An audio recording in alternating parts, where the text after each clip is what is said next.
Welcome to the Daily Grind, a Bluff City Media daily podcast. Stepping up to the microphone is your host, Luke Hatmaker. Grab your favorite morning brew and let's get to the show. Good morning, everybody. Welcome to the Daily Grind Friday edition. I am your host for today. For Buck. I got to my right here, old blockhead, old big head, bald head, big head, Kenny Stumblefield, Kenny G. Stumblefield, right here, bringing the smooth jazz on your Friday morning. Let me ask you this: in high school, middle school, did you have a nickname? Was it Uncle? Has it always? Yeah. What was your nickname? What was the go-to nickname? I bestowed Uncle Buck upon myself because I didn't want to be called Uncle Drew, and I think Uncle Buck is the greatest TV uncle of all time. Yeah. But I was Spanky for a long time. Okay. And that came from church camp, my prepubescent era, in which they thought I looked like Spanky from the Little Rascals. Yeah. That's Spanky might be the most perfectly fitting nickname for a young Drew Gann back in high school, middle school, high school days. My nickname all throughout high school, middle school was Kenny G. So it is so I felt like a blast from the past when you said that. I was like, holy crap, man. Like, did you know me back then? Like, did we know each other? No, I didn't. Is your middle name, does it start with a G? It starts with a J. But I don't know. It could be a soft G, like yogging. I don't know why I was called Kenny G. Maybe it was because Kenny G was uber famous when I was in high school back in the 1930s. But it makes sense. Yeah. How in the world a guy that plays the clarinet be so popular? I'll never know. But well, can I tell you? And this might be you're kind of connecting dots for me right now because this is something that nobody knows about me. Oh, that's what I love to get to. I played clarinet in high school and in middle school. And then Then I don't know why it's so hard for those dots to, like, of course you're going to be called Kenny G. And it all makes sense now. And I could rock a clarinet. And then in high school I switched to the bass clarinet because I'm a man. And of course. And so yeah, now it makes all the sense in the world. And let me tell you, my claim to fame in high school, I was first chair blue band, all West Tennessee bass clarinet player. I mean, there can't be that many, right? There was 3 of us, and I was number 1. Listen, I'm going to get to the bottom of this, okay? Yeah, I'm going to get to the bottom of this. Don't take away my shine, bro.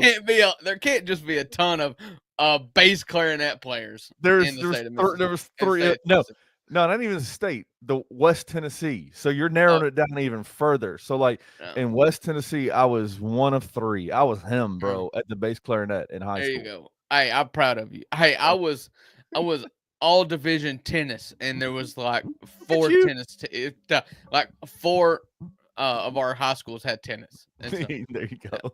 You were the man. You're like my doubles team won the division, is what it was, and I was the lesser half of the doubles team. So. Oh man, well, hey, it is true, Jared. Luke and Rusty are looking a little bit different today. That is true. We both got phone calls this morning. Luke had to bow out. Something about going and saving the world. He's Captain America today, so he couldn't make it. So I jumped in, wiping the sleep from my eyes, wiping the crusties from the side of the corners of my eyes, and we're ready to go. Yeah. Hey, we're here. We're going to talk a little bit about Summer League.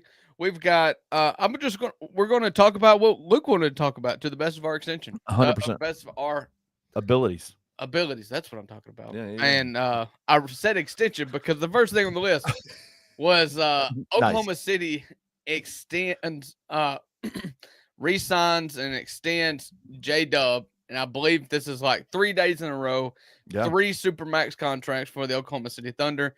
They are obviously going to put themselves in the position to have a big 3, something the Grizzlies tried and failed at. But I think we can all agree, and the ring says it all, that their big 3 was bigger than ours. Yeah. So they're going to roll out a big 3 and try to build around J-Dub, Chet, and Shea.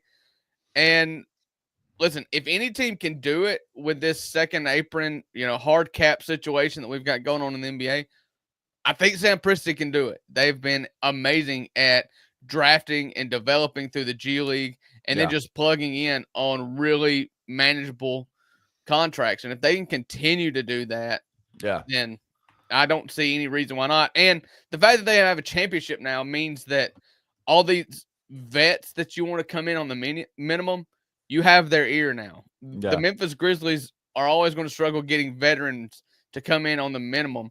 But if you can tell them, like, hey, we're actually legitimately have a possibility of getting a ring, you get your vet men's in there that, would be challenging for anybody else in the small market.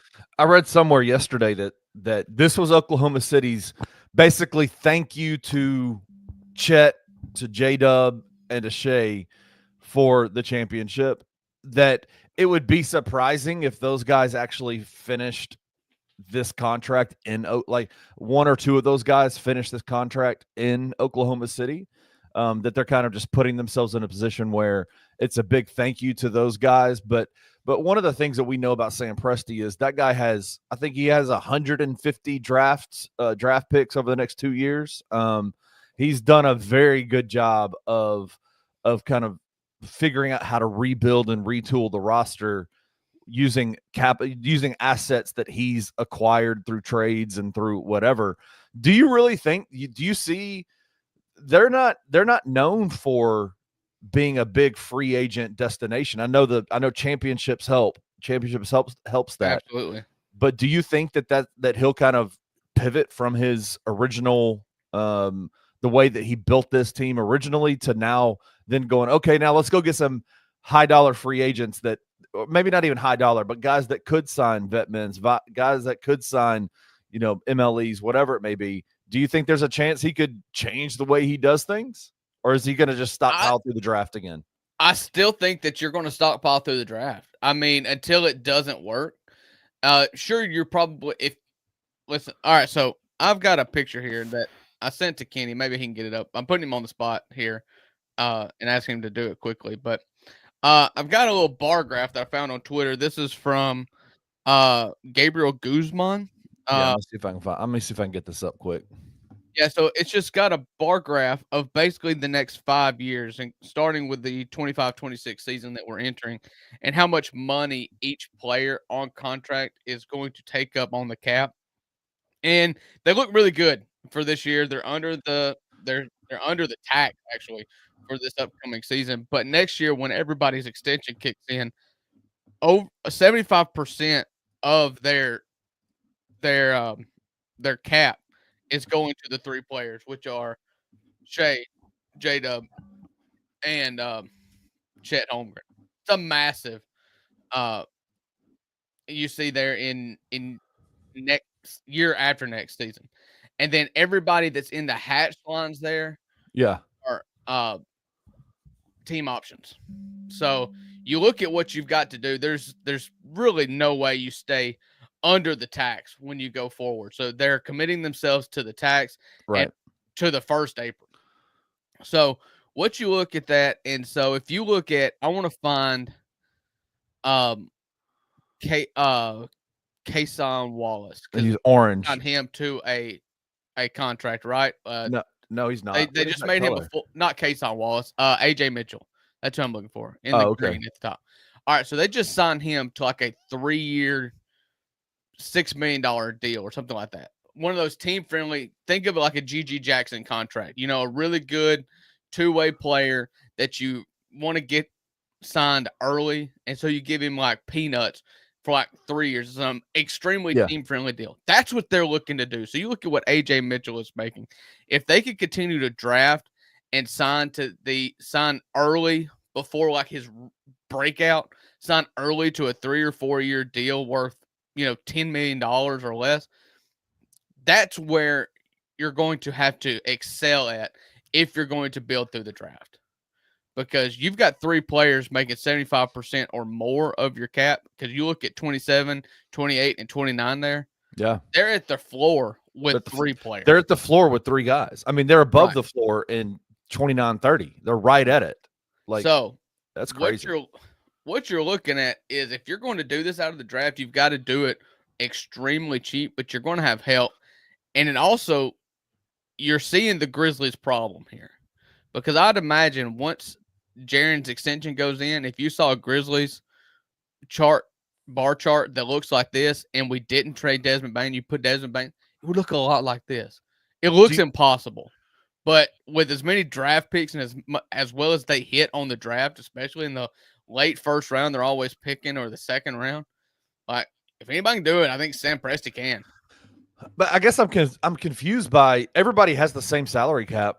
Like if the Grizzlies have a Des Bane, a John Morant, and a Jaren Jackson Jr. that hit all the way up into the floor, like you're with this new Jaren Jackson Jr. extension, with those three guys, why is Oklahoma City now committing that? Or do you honestly committing to do that? Because they're now going, like, the other parts of their roster, like you can't go then sign you can't keep an Isaiah Hartenstein or a Alex Caruso. I don't know. It just doesn't make a whole lot of sense in terms of, unless they're just like, you know what, we're going to continue to do, like we said, we're going to use all those draft picks that we have and just continue to build ancillary pieces around the three main guys. I don't know how sustainable it is. I don't think it is. You can't not do it. Yeah. You can't not do it. I mean, you just won a title. Chet, you spent a number 3 overall pick for. Jalen Williams was also in the lottery, and they were key cogs to winning a championship and arguably having the best season since the KD Warriors, most dominant season that we've seen in the NBA since that team, from start to finish. So I don't know how you don't do it. They earned it. They deserve it. And do you try to have the take a discount conversation? Probably that conversation was had. But if you're a player and you just want a ring, like, you're not taking a discount for anybody. So, yeah, they're going to be making, all three of them going to be making, I'm sure, $50 million a year. And the question comes, around the 26, next trade deadline of next season, or in the offseason of 27-28, like, how exactly do we keep this together? And who can I get value for? Because it's going to be a massive contract, which limits the teams that you can trade them to. Well, you look at 26-27, the Alex Caruso contract, they're still under the floor with the Alex Caruso contract, and Shea and Chet and J-Dub. Then it's that 27-28, 28-29, even worse. Now that Alex Caruso contract puts them in the first apron. And so I think you've got to assume that they are going to be in the first apron. So you look at anybody over the second apron, and that's Kenrich Williams, Olamide Dang, AJ Mitchell, Cason Wallace, Nikola Topic, and Brooks Barnhizer. Yeah. That's all their, rookies and second-year guys, third-year guys at that point. So you've got to think that becomes the problem, because those are the cheap contracts that are probably going to stay. So you start looking. I don't see any way at all that they pick up Isaiah Hartenstein's contract. Yeah. Or who's in pink? Isaiah Joe, goodbye. Lou Gwyn's Dort is very difficult at that point. He's probably becomes a casualty to the cap sheet. And Aaron Wiggins, I don't know, but you're going to have to get some. Aaron Wiggins, well, that's guaranteed. So Dort, bye. Yeah. Yeah. It's crazy. Dort's making a big chunk of money right there that's non-guaranteed with a team option. So, yeah, you're probably going to see him go. Yeah, interesting. But it is, you said it a few minutes ago, that it's pretty clear to be able to be, in this, with the salary cap issues with the CBA that are in place, you got to have a bunch of young, cheap, 4-year, $10 million contracts, right? And the Grizzlies have that. They have that, not to take it back to the Grizzlies all over again, but they have those in place, right? They have Vince Williams Jr., they have Gigi Jackson, they have Scottie Pippen Jr., they have who's the other? There's another one that they have signed. Cam Spencer. Spencer. They have them signed to those kinds of contracts that are, that are team friendly, guys that you expect to be a part of your rotation in the next couple of years moving forward, but are signed to these relatively small dollar deals, right? Right. If you take this to the Grizzlies and you say Gigi Jackson hits his ceiling, there's going to be massive conversations that get had, over a 28-year-old Jaren Jackson Jr. or GG Jackson? Like, who do you invest in? Those kind of conversations, because CJ McConnell and not C, McCollum. McCollum and the NBA Players Association really hard capped these teams and made it very difficult to home grow a team that can last. Right. And I think the goal was to be able to keep your players. That's why you have this super max contract that you can only give if you draft to a player that you draft. But like, you've really made it impossible to keep the players if you are excelling at drafting. Yeah. So it's going to be really tough going forward. You start looking at if GG Jackson and Cedric Coward, two guys that we're high on, if they do what we hope that they do, then I don't know that we can afford them with John and Jaren Jackson Jr., and that's a shame. And Oklahoma City is going to find that out too. Do you think, we talked about this on the Anthony Sainz show yesterday, do you think that that's one major flaw in this CBA, is that it feels like teams are they are drafting players for their future with an almost fear that they're going to pop, and if they succeed, then you just have to count down the days in which you're going to lose them, because you're going to have to pay them at some point. And are you willing to go into those aprons to do that? And I wonder if that's something if that's an unintended or if that's an intended consequence of this CBA, that teams are kind of afraid to draft well, because what if those guys hit, right? Like, what if those guys do well and they have to get those, like we just saw with Chet and with J-Dub, getting these max extensions that they've got. Now it's almost inevitable they're going to be gone. Like, those guys are not going to finish their time in the city they were drafted in. Do you think that that's a carve out that should be had in the CBA? Like, that should something to be dealt with? Like, should there be some kind of rule where when you draft a player that there's certain percentages of their salary that don't count against your salary cap or something like that? I am nowhere close to a capologist. It is a major deficit in my analysis. Like, I just don't know enough about it, but I do know we have seen the repercussions of this CBA, because no one in their right mind ever dreamed of having to trade Desmond Bain, but it became a math problem.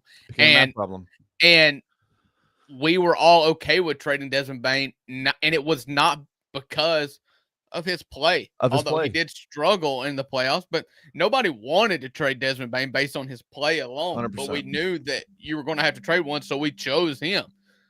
I think that something has to be changed, because for small market teams like Oklahoma City and Memphis, who have done such a great job of drafting, it's your lifeblood of your team is how you draft, because of how hard it is to get free agents, because of the small market and the lack of, quote unquote brand exposure in these middle America states.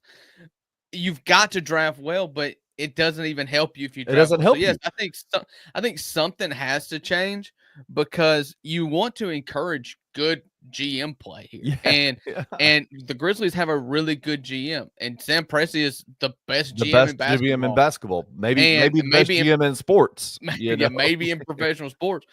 But you're not gaining anything other than, the Grizzlies and they gained 5 years of GG Jackson on a really good contract. Yeah. And the Thunder, if AJ Mitchell turns out to be amazing, which he looks like he could be a guy, right? Right. Like, you've gained a lot of flexibility. You've gained a lot of years with him, but it's inevitable. If any of these guys, second round guys, hit their ceiling, they're going to have to be traded, because your top line guys are just now hitting your prime. Right. Shea is just now hitting his prime at 25, 26, 27 years old, how old he is. Josh just now entering it. Jaren's just now entering it, and will hopefully be in it when GG needs a big contract. Right. So it's strange. Let's move on to some other extensions real quick. Let's hit these really quick. Pelicans locked in Herb Jones, $68 million extension through 2029. Devin Booker, 2-year, $145 million contract extension. Yeah. So we talked to and forgive me, from the On the Wing podcast, New Orleans podcast last week, Pelicans podcast last week. Yeah. Said everybody always talked about trading for Herb Jones and Trey Murphy. It was never going to happen, and I think this is just proof. They got a 3-year, what, $45-50 million contract, a really good contract for Herb Jones. 3-year, $68 million contract. $68 million. Yeah. So a little over $20 million a year. Good contract for both sides there. And Herb Jones is not going anywhere. Yeah. And I heard Rusty crying. I heard him wailing from East Memphis last night when that popped. Yeah, he's been on Herb Jones for a while to Memphis, but that's clearly not. Clearly New Orleans was like, no, that's not happening. Yeah, he's the perfect one. And the guy, I'm gonna have to look it up because I'm embarrassed that I can't remember this guy's name. Just know that it's not personal. I can't remember anybody's name. But he said that the only reason he can think of that Herb Jones would even want to sign an extension to New Orleans is because he's from Alabama and likes to go home and fish. So, hey, whatever works. Is that a good reason? I'm cool with that being a good reason. If he's happy, if that makes him happy, then stay. I think all parties would be happy for him staying. The Devin Booker extension made me drop my jaw. I mean, $72.5 million over 2 years. You're talking about a favor to a player. That was like, listen, we sucked when we drafted you. We built a team that went to the NBA Finals and we tore it apart, and we're going to suck with you again. Yeah. Please just let us take care of you. Just let us take care of you. We want you to retire a Phoenix Sun. Matt Ishbia, the new owner, who obviously wasn't with Devin Booker throughout his early part of his Phoenix Suns career, came out and they had the legendary Robert Sarver. Yeah. I forgot about who that was. Yeah. But he comes out and he's like, we want to be a contending team. And to be a contending team, you have to have a superstar. It's like, bro, we've seen this with Devin Booker and the Phoenix Suns for years, right? Like we've seen this, and there's clearly, and I think Devin Booker could absolutely be a superstar, a main guy on a team. The problem is that $72.5 million a year to that guy severely limits what you can do around the pieces. And he's just, one guy's not enough, right? Like one guy's not enough. And they're not trying. It's like 1.5 SGA contracts. They're not trying. They're not trying to be contenders or national. Matt Ishbia may be the worst owner in sports right now. He's got that thing. The Phoenix Suns are his new toy, and he's a young owner who wants to be Mark Cuban. Yeah. And listen, he is just in the weeds way too much. He's got to get out of the way. He's got to get out of the way. He put his foot down and made that Kevin Durant trade on like day one of his tenure there, and just tanked the whole thing that they had going for them. And now they're having to reset. I kind of like the fact that they're just taking care of Devin Booker, because they've had that conversation like, hey, we're just going to suck. We're just going to suck. Like, there's no way around it. The West is loaded. Maybe we can wait out, the old guys like LeBron and Steph, and then try to make a push for the 2 or 3 seed, once they get out of the way, and you compete with Oklahoma City in a couple of years. But that was a stunning contract to see 2 years, $145 million. And also Grizzlies adjacent news, Marvin Bagley goes back to Washington. Yeah. Good for him. It seems like the Jock Landale signing and Jay Huff trading probably put a button on what they think the big man rotation is going to be this year. I think trades still could happen, are being talked about, or may have an offer on the table here and there that they're pondering to see how things go in Summer League. But I think more likely than not, the Grizzlies are going to roll this lineup, this roster out going into the preseason. Yep, I agree. I saw, I heard Rusty and Luke talking about this yesterday. It definitely does feel like that there might be moves and conversations being had about potential trades and all that kind of stuff for the Grizzlies, but it definitely feels like that they are moving towards starting training camp and the preseason and regular season with the roster that's in place right now. Now, let's not forget, we do have a February trade deadline. I don't know if necessarily the roster is going to look the same at the end of the year. There might be some moves that are made. Specifically, I think that if Gigi Jackson, continues to ascend and do the things that I think we're seeing out of him in the Summer League, I do think, and we could talk about the Grizzlies Summer League in a second once we come back from the break. But I just do think that this is the roster you're going to see. So shout out to Marvin Bagley for going back to Washington, getting that 1-year contract. Hopefully he can stay healthy and do some successful things for that team, because I do kind of like what Washington's doing. I think they're doing some good things out there. So, yeah, and I believe the Grizzlies get the lesser or the less good of the first round picks between Washington and Phoenix, if I still understand that correctly, in that Desmond Bane trade. Yep. And so I don't want Washington to like try to be the 8th seed, but when they got guys like McCollum, and they just traded Olynyk, but who was it? McCollum that they got from New Orleans, and right. Marcus Smart. Like, they've got vet guys that are going to try really hard. And in the East, it's not hard to make a run at that play-in tournament.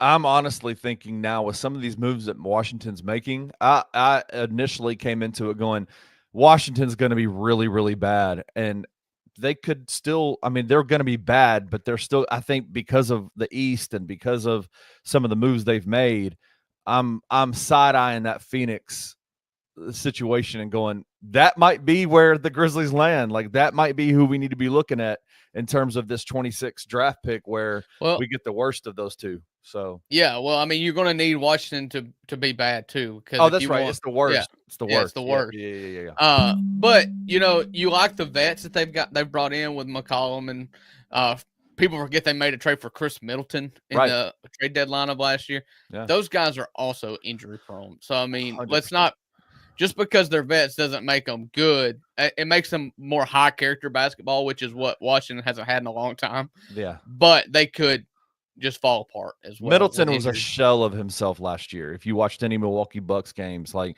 number one, he was injured most of the year, but when he came back, he was a shell of himself. So it'll be interesting to see what he can do in Washington. But hey, let's take a break real quick. When we come back, we will talk about Grizzlies Summer League. They start today. And then we'll do a, hey, what's going on this weekend? We'll talk about that.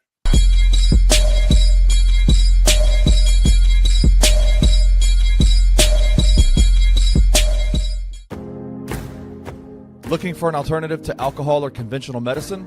Check out Ounce of Hope, a Memphis-based dispensary with 2 local stores in the Sanderland Center and on South Cooper Street. You can get all the products you need in a location convenient to you. Each store offers an intentional shopping experience with dedicated bud tenders to answer all of your questions, from product selection and mushroom blends to our personal favorite, the Delta 9 seltzers. You gotta try the Peach Buzz. Try Ounce of Hope at either one of their 2 Memphis stores or at www.ounceofhope.com for convenient products shipped right to your door.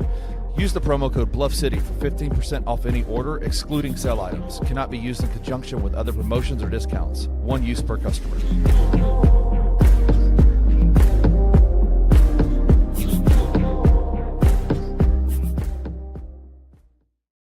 I'm with you. Like, it's been tough for him. It's been hard to watch because I just remember kind of the excitement you and I had when he got drafted to Golden State. Like, we talked about it. He was the perfect fit for them. Playing next to Steph and Clay and Draymond. And for whatever reason, it didn't really work out there.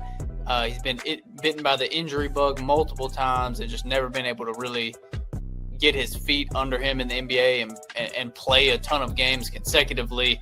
And then with the latest injury being in the first game of the season this past year, tearing his Achilles, like, it's just been really hard to watch for someone that we, did have a close relationship to. So I really don't have anything negative to say about him at all. But it is tough because we thought he was going to be one of the best. Surefire.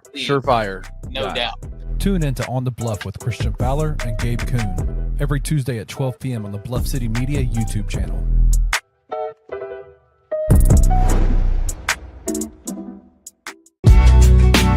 In the heart of the Highland Strip for 27 years, Trilogy Tattoo has helped tell stories for Memphians for generations. Located at 530 South Highland, Richie and his team are waiting to help you tell yours. From tattoos to piercings, your body art should be as unique as you are. Voted a Memphis Flyer top 3 tattoo shop in the city of Memphis since day one. Your story will be safe here at Trilogy Tattoo. Open 7 days a week, Monday through Saturday, 11 to 11, and 3 to 11 on Sundays. They have convenient times waiting on you. Let Trilogy Tattoo help you tell your story.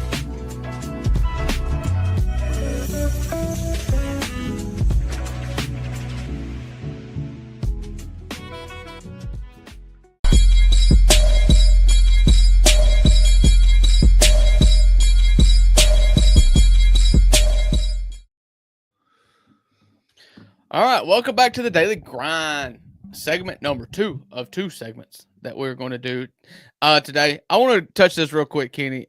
It was the big show last night, packed out arena. Day 1 recap. And this is mainly just going to be the Cooper Flag versus Bronny recap. Yeah. Did you watch any of this last night? I did not. I was playing volleyball last night. I did not get to see a single bit of it. You were playing volleyball last night? Yeah, bro. I'm a baller, bro. Okay. I mean, hey, you've got the height, I guess. I don't know if you can jump or not. Well, TBD, I guess. I used to be able to jump, not so much anymore. Thankfully, it's a co-ed rec league, and so they have the net set at the ladies' height, which is a little bit smaller. So I put my hand up and my hands at the top of the net. So I still couldn't touch the white part, I'm sure. All right, the big ticket yesterday was LeBron James Jr. versus Cooper Flag. The Great White Hope versus the Fortunate Son. Stop it! That man is now turned into an NBA player. I was going to say I saw a few clips. I watched a little bit of the game. Bronny James seemed to hold up. Defensively, he looks like he tries really hard. Yes. He's got the body to be a guard defender there, and he actually the clip that went most viral from this game was him bodying up Cooper Flag and not allowing him to get any action, and then stole it from him. So Bronny James in 21 minutes had 8 points, 2 rebounds, 2 assists. Ended up, when I looked earlier in the game, he was shooting good about halftime. Seems like he didn't hit a single shot in the second half. Finished just 2 for 8 from the field, 1 of 6 from 3. So not as good as I thought it was going to be. But Cole Swider, 6 of 9 from 3. He's a sharp shooting white guy. I mean, can't ever have enough of those. And Cooper Flag in 32 minutes had 10 points, 6 rebounds, 4 assists, 3 steals, and a block.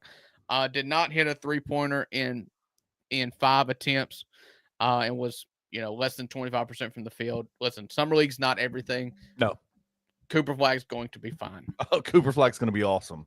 Yeah, I saw him. I mean, you just see flashes of.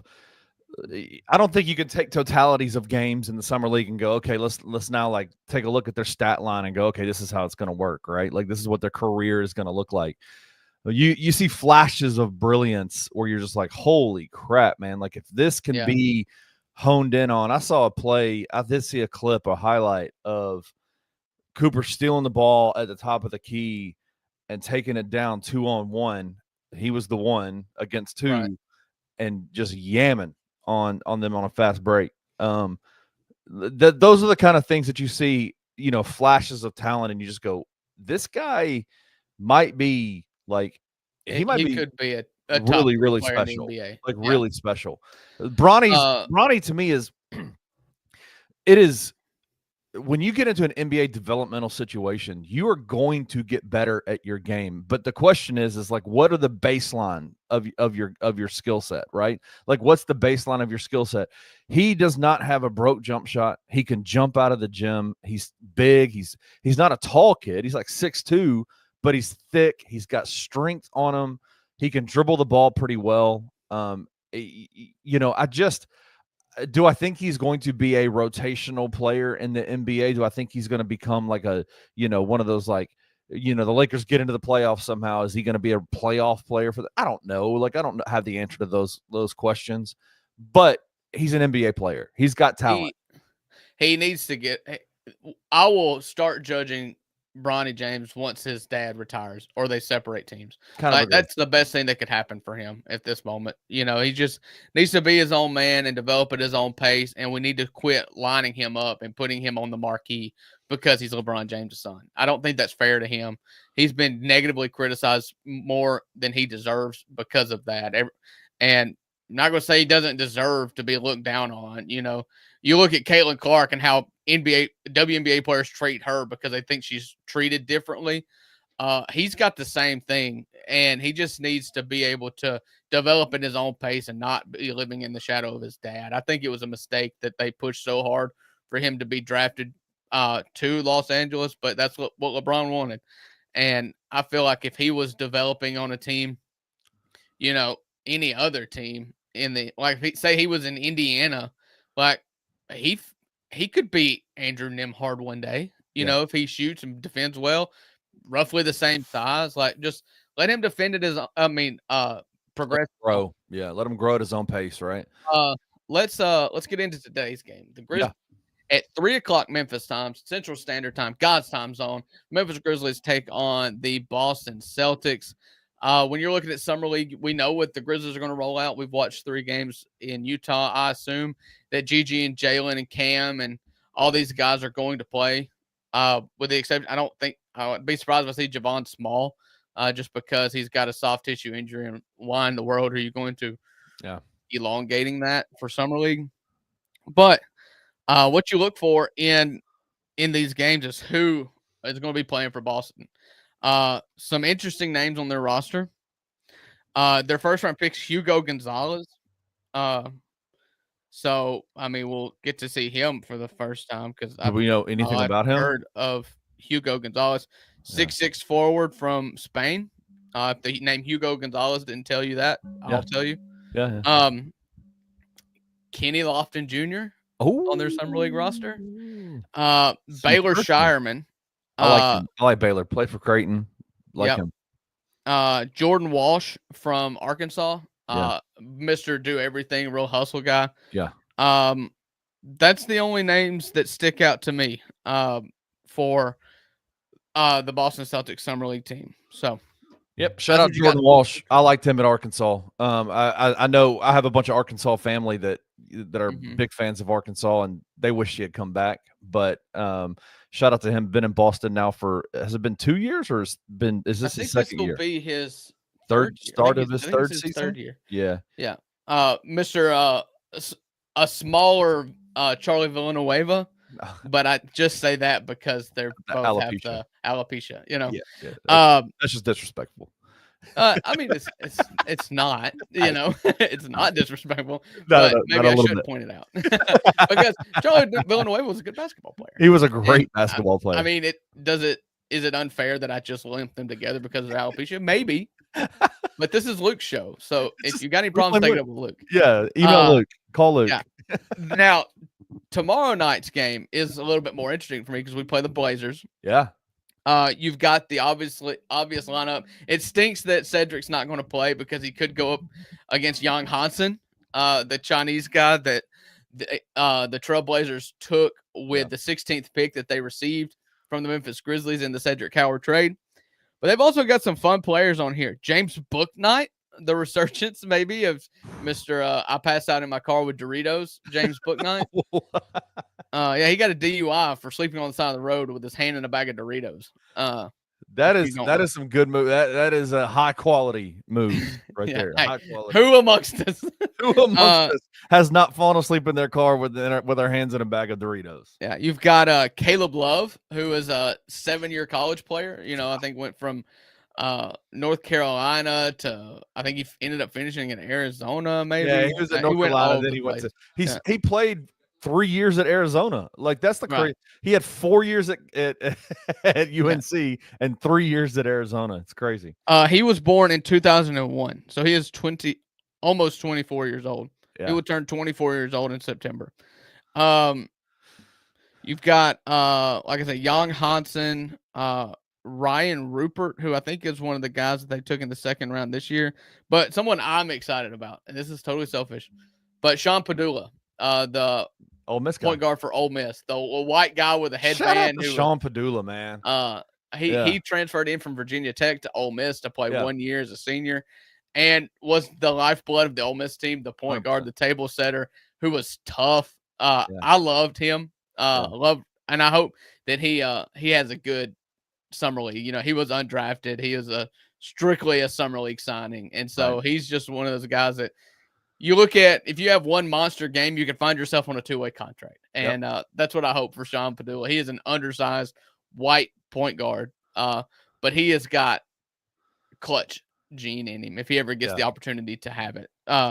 Have it play out in the NBA. So that's how many games do you expect Cam or Jalen, Gigi, Cam Spencer to play this in the Las Vegas Summer League?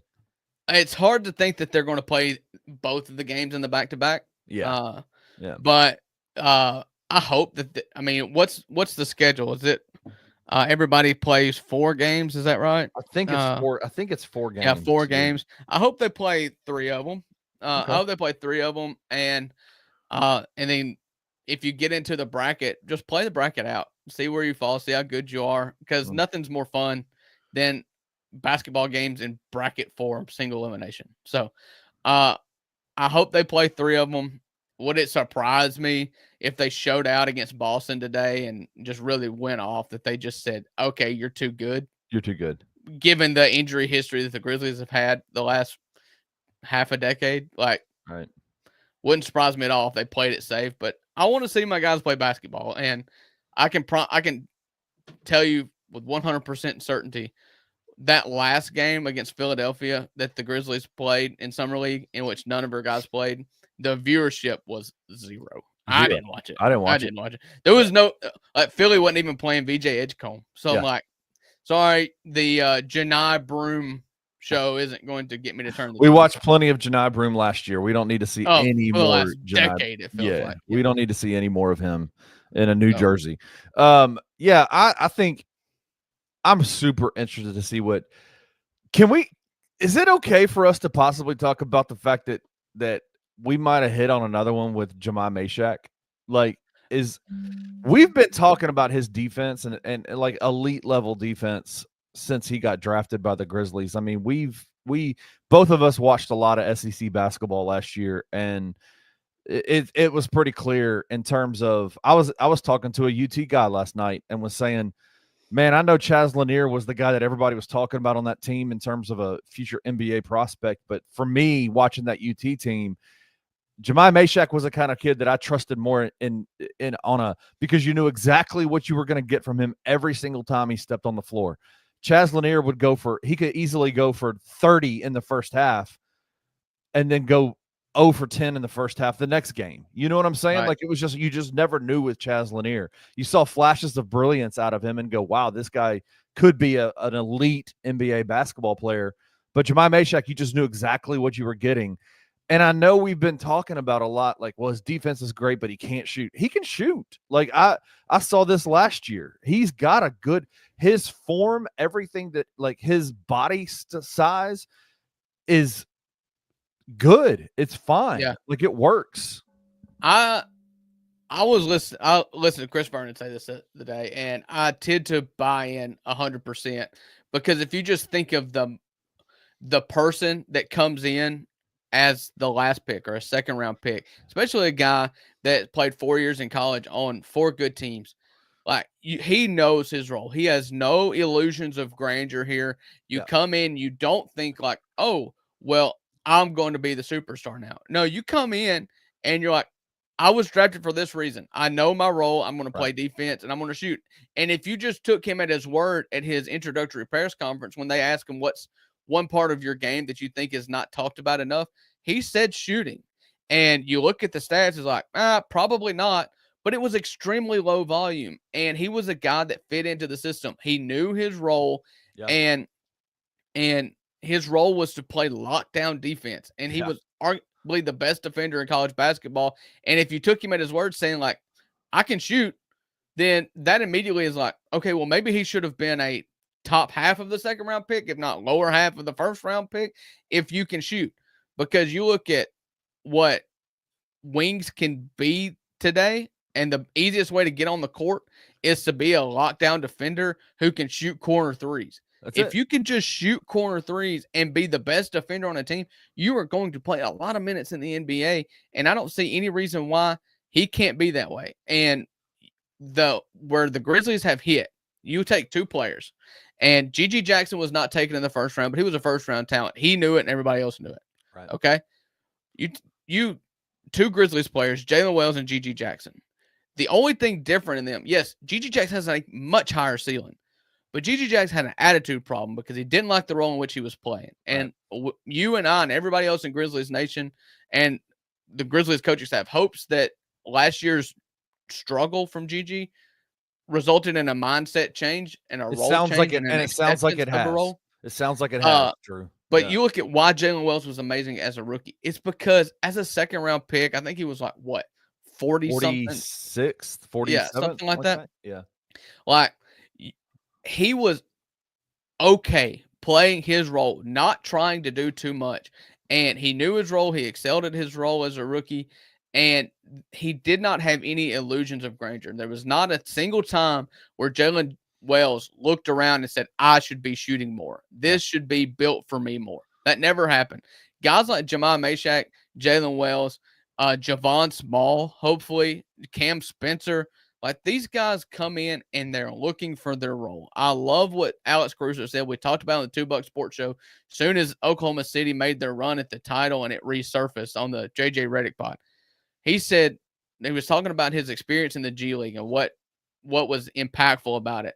And he said he realized that when you're playing in the G League, lots of players think that they're looking for a superstar. They're looking for a CEO, but actually they're looking for a janitor. And if 100%. You can excel at sweeping the floor and mopping the floor, then you will find a role on an NBA roster and you can build from there. But you do not get into the NBA from the G League by thinking that you are the best player on an NBA roster right now. Yeah, and I think what you just said absolutely kind of answers what Wayno's talking about here. I don't want to be relying on rookies for the success of our season. There is not a single person, I don't think, that is saying that these rookies, that Cedric Coward, Jemai Mashak, Javon Small, are going to have anything really to do with the success of the Grizzlies season this year.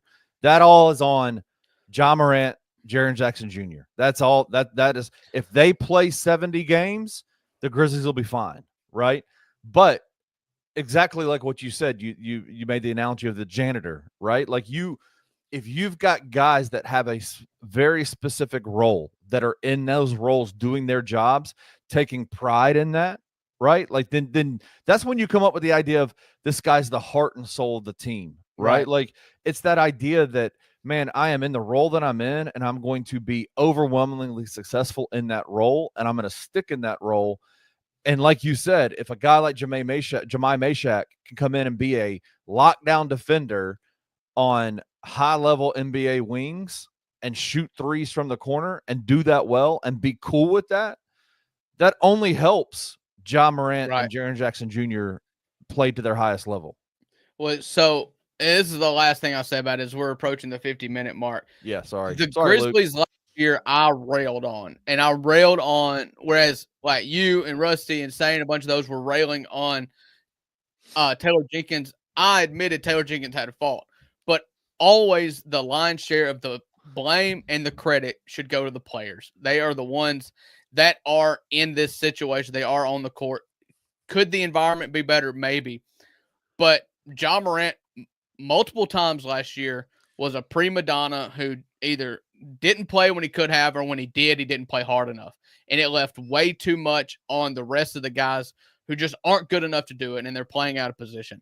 I think what the Grizzlies front office did this year, this offseason, with the departure of Desmond Bane and bringing in guys like KCP and my guy from Cleveland, I'm just blanking on his Ty Jerome.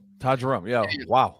And then with the drafting of the second round picks and Cedric Coward, who are high character, high motor basketball players, I think you're changing the environment of the team and the practice environment. 100%. I think they're going to go harder, and I hope that it translates. But ultimately, just like last year, I blame Ja Morant for the lion's share of the problems that the Grizzlies had last year. It is going to sit on Ja and Jaren again, primarily Ja Morant.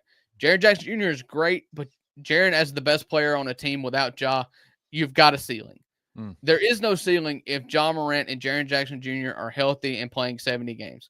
There's just not. And you get a full buy-in and you get a change of culture, a more hard-nosed, defensive, ankle-biting, we're not going to take no smoke, take that for data team. Like, this Grizzlies team will compete for home court advantage in the first round of the playoffs, but you can put them in pin in the playoffs as long as you get Jaren Jackson Jr. and John Morant play enough games they can qualify for these postseason awards. You play 65 games, I promise you they're going to win 40. Yep. I agree. It's just that simple. And that's a low number. 40 is low. If they play 70 games, if they play 82, they're going to win 50. Right. Just I think that extrapolate that however you want for as many games as you want. If John Morant plays 82 games, they're going to be a 52 win team. And I think that the tools are there for Ja to play with. You've got more shooting, you've got more defense. And despite not having the best 3-point shooter in the NBA, you've got enough help. And G.G. Jackson, Cedric Coward, Cam Spencer, all those are cherries on top. Yep, I agree. Well, hey, let's close the show. Weekend outlook. What you got going on this weekend?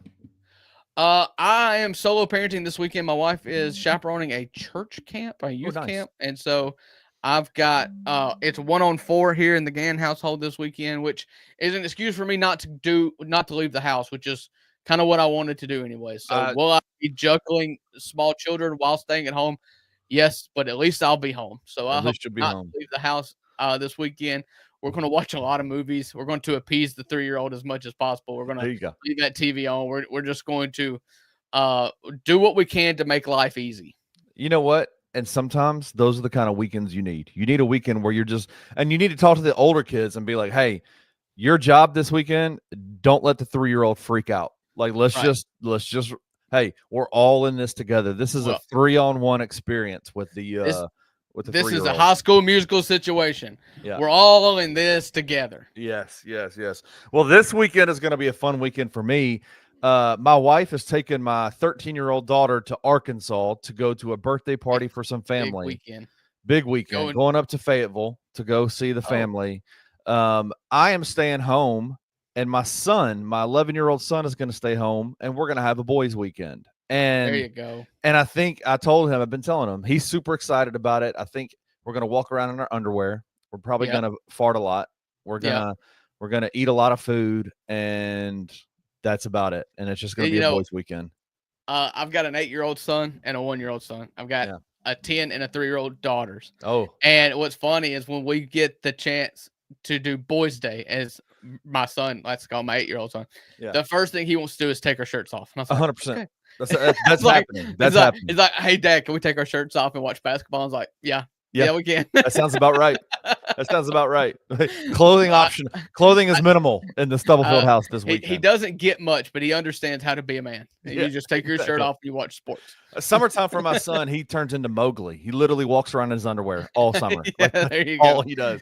And we got a swing set. We got a rope out in the backyard hanging from a big tree. And that man just climbs on that rope and just starts swinging back and forth. He's Mowgli, man. So we're gonna have a good time. You Jane. That's right. We're gonna have a good boys' weekend. It's gonna be fun. So I appreciate everybody hanging out with us for a long edition of the Daily Grind. Hope everybody has a happy and safe weekend. Hope everybody tuned into the Grizzlies games as you please. We play today and tomorrow. Then we got a break, and we'll preview the Atlanta and Golden State games on Monday. I'm sure me and Luke will be here to preview those with you. $2 Sports Show today at 11. Anthony Sane today at 2:00 on Bluff City Media's YouTube page. Everybody go like it and subscribe it. Shut up. We're not gonna even address this, okay? Oh, Bluff City Media. That was my biggest fear. Just real quick. When Rusty and I signed on and brought the $2 Sports Show to Bluff City Media, my biggest fear is that I would get it wrong. And it's been a year and a half now, and that's the first time I've done it. So just thank me instead of scold me. It's all love, bro. All love. So everybody tune in Bluff City Media today. $2 Sports Show at 11 live with Rusty and Anthony Sane at 2:00. I'm sure Kenny will be there. So until next time, everybody, have a happy and safe weekend. And remember to be a little weird and remember to smile.